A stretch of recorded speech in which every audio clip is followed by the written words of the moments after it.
little bit of deja vu going on right now at a festival, hanging out with Seabird, and this is like the same order. Yeah, we do it the same way every time. My hair fell off, and it's a different festival. Yep, we're wearing different shirts, hopefully. That's about That'd be so sweet if you weren't. Same if pants, you were I'm wearing sure. exactly this, and so was I. It'd be so weird. So, how you guys been, man? Been really, really good. It's been like a month and a half or so since we've hung out with you guys, so what have you been up to? Playing a lot of festivals, obviously. It's summertime, and we had a couple weeks home, and we recorded a Christmas EP. We did 5 more Christmas songs. That's so awesome, dude. I'm just going to say I'm so pumped about that. We're pumped, too. We got to do 2 last year, and, you know, for only doing 2 Christmas songs, it was a massive success. I'll just put it that way. No, we one of them wound up on Grey's Anatomy, and we were able to... That's like your second home, dude. I know, like, you guys live on, like, Grey's Anatomy's like, what are we going to do on the show this week? Well, really I don't know, fortunate. but Seabird, the song from Seabird is going to be on the show. I know. They've been really, really good to us, and we hope that that continues, because it certainly helps. But, you're keeping the show afloat, dude. Yeah, I don't know about that, but... No, I've watched the show, and I've told you this before. It's the only reason I never watched Grey's Anatomy, but the show's awful, but if Seabird's on, it's like, oh, it makes it that much better. Yeah, well, good. I'm glad you think so. So Josh with Silverberg, played in a band called Edison Glass. Yeah. One of our favorite bands a few years ago. He came up to Northern Kentucky and produced it in Iron Wing Studios. Our good friend Brandon let us use his studio. And it was just excellent. I mean, Josh is such a great songwriter and such a great idea guy. He just put so much into it, you know? So we recorded 5 songs in 4 days, and he kind of took it back to Nashville and added some of his flavor to it. And we just heard the masters the other day, and I mean, we couldn't be happier with how it turned out. That's so sweet. Yeah. So can you give us a hint as to what's on the EP? Yeah, sure. We did Hark the Herald Angels Sing, O Come, Emmanuel, What Child Is This, Angels We Have Heard on High, and Go Tell It on the Mountain.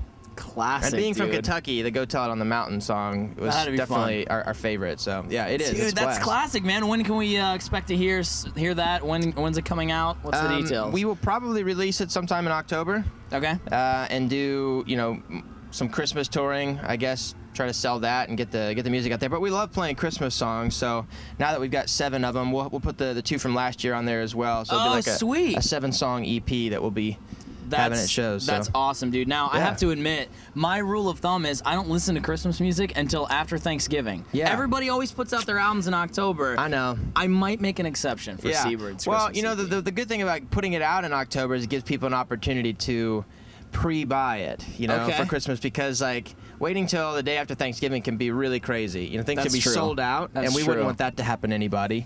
You know what I mean? That's very true. So that's how we look at it. Put it out in October, give them a couple months to get it before Christmas. That's exciting, dude. All right, well, more with Seabird's on the way. It is TVU's Most Wanted. It is TVU's Most Wanted, and we are at Purple Door with Seabird, who just told us they were getting ready to, well, they just finished a Christmas EP, ready to release it sometime in October, which would be fantastic. Now, you guys just recorded it like 2 weeks ago. How do you get prepared for Christmas in July? Like that's ridiculous.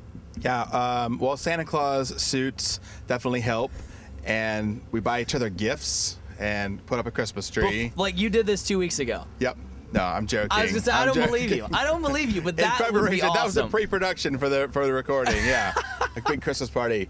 No, it was pretty. It was actually fairly easy. We did 5 traditional Christmas songs. They're all what's called public domain. Okay. Because anyone can, you know, record them. Right. With no You don't have to pay somebody a ton of money to record them. Or any. Or any. Yeah. Any money at all. Exactly. So. But the only thing that's that's the same about them is the lyrics. So everything else is completely different, very similar to the 2 that we did last year. So Sweet. It was like it kind of gives the opportunity to go in there and create like fun music that we would just for a normal record. It's just with the Christmas lyrics, which the lyrics are killer in some of those old songs. I mean, some of them get a little bit weird, but we try to leave like the most weird ones out. There's you know what I mean? Like there's still some weird ones. When you say weird, what do you give me an example? I don't know. I mean, I can't even give you an example because it's like a different language. They start speaking, and some of the the verses go on and on and on, and you're like, what was this person talking about? What were they singing? I'm sure that I have no doubt it meant something incredible at the time. Yeah. But they sing a lot about donkeys, but they don't call them donkeys. They didn't call them donkeys back then. So those are the awkward ones. Those are the ones that are awkward. You leave out. Yeah, it typically Dude, you leaves just gotta those go out. with it, man. I know. You know, sometimes you do, but sometimes the younger audience doesn't understand what you're talking about, and they think it's funny. So you know. I'd totally be that guy, like, that would snicker when that happened. Yeah, exactly. Everybody is. So I understand. Yeah, so we didn't even try to make them sound like Christmas songs or everything's completely different. We just went in and made songs that we enjoyed, you know, and were fun and interesting for us. Yeah. And just used those lyrics, you know. That's super sweet. All right, well, what has Seabird got coming up? Like, over the next couple months before the Christmas EP comes out, what do you guys got coming up? We are going to be headlining this fall. It's not going to be a huge deal, but... Oh, that's a huge deal for me. Well, yeah, I know. I mean, don't sell yourself short. I don't mean that. Seabird is headlining. That's sweet. You know, we have been on some amazing tours, and it's been so fun and great, and that's helped us, you know, as a band, especially getting people to know about us. But this fall in particular, we're not really like submitting for bigger tours. We're just going to headline ourselves and work on our own show.